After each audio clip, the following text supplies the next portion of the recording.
Hello everyone! Welcome back ulit sa channel ko guys.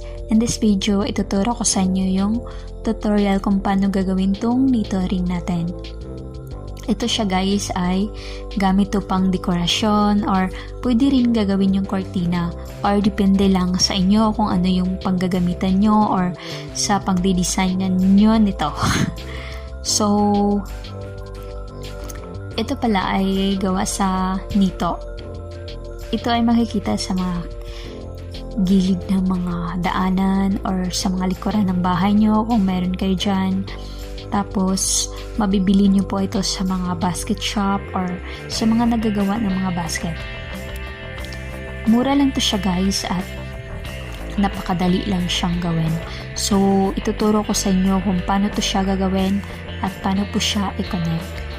So, guys, kung hindi pa pala kayo subscribe sa akin, paki-hit na lang po yung notification bell at saka huwag niyo pong kalimutang mag-like at subscribe na rin.